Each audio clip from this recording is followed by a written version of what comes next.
হচ্ছে আমার দিদির বাড়ি। তো কালকে তো এখানে এসেছিলাম, তারপরে এখন আবার খাওয়া দাওয়া করে রেডি হয়ে বেরোচ্ছি শান্তিনিকেতন বোলপুরের উদ্দেশ্যে। ওই যে আমার বর কিছুটা আগিয়ে গেছে, এখানে দিদির একটু দেরি হচ্ছে। প্রথমে ও বলেছিল যাবে না, পরে হঠাৎ করে ঠিক হলো যাবে, সেই জন্য একটু দেরি হচ্ছে রেডি হতে। তো চলো যাওয়া যাক, গিয়ে তোমাদের সাথে সবটা শেয়ার করব। আমাদের ওইখানে তো এখনও সেরকমভাবে মানে গরমই ধরতে গেলে ঠান্ডা পড়েইনি, কিন্তু এইখানে এসে কালকে খুব ঠান্ডা পেয়েছি অনেকদিন পর। আর যা কি একটা শীত, ঘুমও বেশ ভালো হয়েছে কালকে, যেহেতু রাত জেগে আসা হয়েছে। দিদির বাড়ি এখানে হওয়াতে খুব সুবিধা হয়েছে। এখান থেকে আজকে বোলপুর হাটে যাব। আসি আসি হাতছাড়া করে ওখানে কিন্তু প্রচুর খাদমা, তাতেই যাও।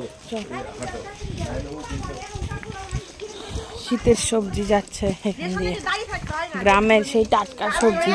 সময় থাকলে দাঁড়িয়ে দেখতাম, কিছু কিনতামও হয়তো, কিন্তু এখন আর সময় নেই, লেট হয়ে যাবে না তো, পাবো না গাড়ি। চলো যাই। শান্তিনিকেতনে পৌঁছে গেছি। আর এটা কি শান্তিনিকেতনের মিউজিয়াম না রে? এই রবীন্দ্র ভবন, তাহলে বললি মিউজিয়াম? ও আচ্ছা, টিকিট কেটেছি, এই যে 100 টাকা করে টিকিট, সবাই কাটা হয়ে গেছে, এবার যাব। চলো এখন যাচ্ছি আমরা। জিনিসপত্র নিয়ে ঢুকতে দেবে না, তাই এখানে রেখে শুধু জলের বোতল, ফোন, ক্যামেরা এগুলো নিয়ে অ্যালাউ আছে।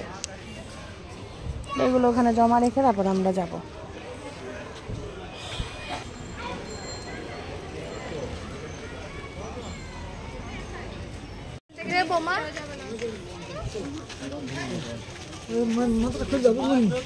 এখন দেখতে যাচ্ছি রবীন্দ্রনাথ ঠাকুরের ব্যবহৃত গাড়ি।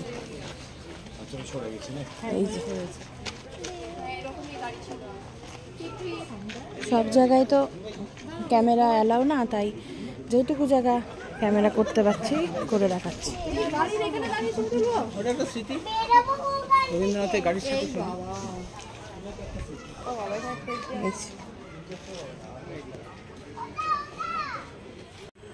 সত্যি শান্তিনিকেতনের এই পরিবেশটাই অন্যরকম। এগুলো সব মাটির বাড়ি না? ভেতরে তো প্রবেশ নিষেধ, বাইরে থেকেই দেখতে হবে। হ্যাঁ তা তো ঠিক, ওই জন্য সবাই গেলে তো বেশি দিন টিকবে না। তুই নিলে তো নষ্ট করে ফেলবি।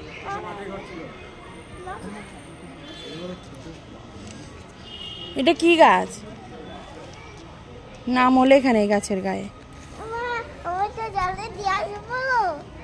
এখানে মনে হয় ওনার ঘর আগে যখন এসেছিল মনে হয় যত সম্ভব এখানেই গাড়ি ছিল, আর উনি মনে হয় এইখানে বসে ইয়ে করতেন, পাঠ করাতেন বা কোনো কিছু এগুলো ছিল।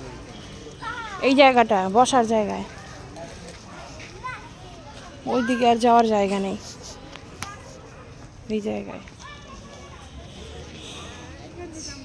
গাড়িটাকে মনে হয় এখান থেকে বার করেছে, বার করে এইখানে গাড়িটা